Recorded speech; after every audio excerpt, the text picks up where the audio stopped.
my name is DJ Ulbert, and I'm a co-founder slash the managing director at the Anima series. And I'm also the executive director of the 24-hour musical, and that's what I'm going to talk to you about today.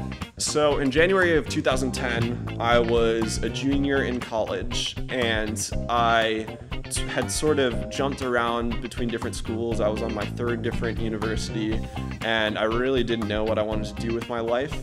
My friend Matt Seiler, who ended up being a co-founder of 24-hour musical, came to me with this idea in the form of a newspaper article that he found that was about a company in California that was producing a 24-hour musical.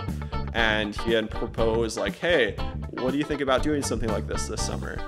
And right away I was like, yeah, that sounds awesome. 24-hour musical is a musical that is rehearsed, produced, directed, choreographed. Everything's done in a 24-hour time frame. And we raise money and send it off to Living Water International, which is a charity that builds wells in third world countries. When cast members audition for our show, they don't know what show they're auditioning for, and they don't find out until the night of the event. And then we jump right in, and there's no looking back. The 24-hour musical was started in January of 2010, and it's been going. We've been doing an annual musical every summer for the past 3 years.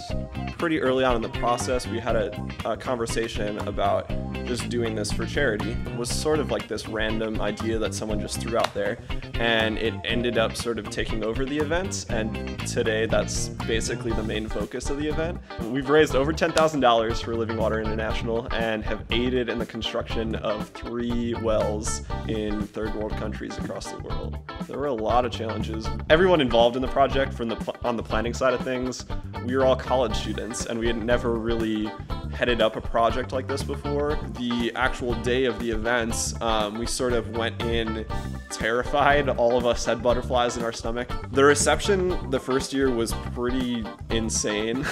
We had no idea what to expect going in, and we thought maybe 100 people would show up. We ended up having around 500 people show up to the event, which was far more than we expected. While we were having our cast meeting, we all circled up and were praying, and one of our volunteers came running into the room and tapped me on the shoulder, and she was like, hey DJ, what do you want us to do with all this money? And I'm like, what money? And she's like, we have this basket that we've been using to collect the donations, but it's overflowing and we can't hold it anymore. Do you have something else we can hold it in? And I was like, what? What? I finally went out to the lobby and looked, and it was packed. It was like people couldn't even fit in the lobby. You couldn't even move. It was one of the coolest experiences ever. Living Water actually sent us pictures of the trip that they went on to build the well, and there were some awesome pictures of children just with the biggest smiles you'll ever see, running up to the wells and playing in the water. And it's crazy to think a small little event like this that 500 people go to can have such an impact like that.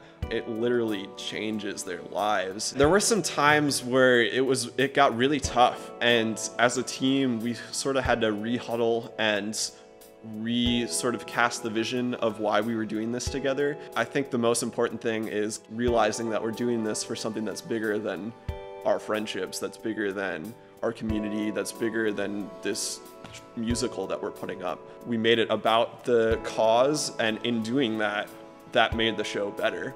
Luckily, we had help from so many people in our community that were willing to donate their time, donate resources to us.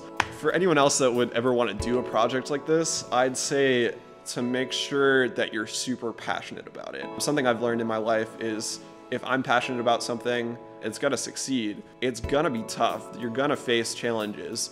Even though you're setting out to do good, I think it's deadly if you go into a project being scared about it because you don't know how to do it. We definitely had to figure it out along the way. Every project that someone does, there's going to be things that they don't know how to do, and that they're going to need to learn, and that they're going to need to fail at along the way, and then learn from those failures. I'd say if you're going into a project and you have those fears are okay, and to move forward anyways. Just because you don't know things, it doesn't mean something can't succeed.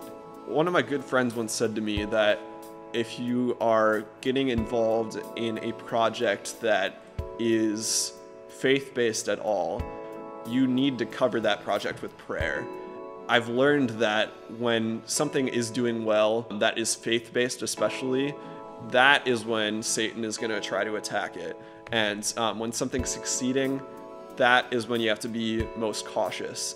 I think prayer is your biggest asset, and praying daily over your organization, over the people in your organization.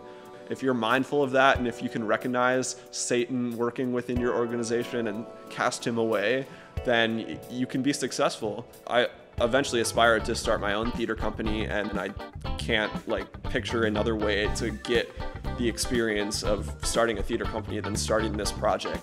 I'm DJ Ulbert, and I am the executive director of the 24-Hour Musical.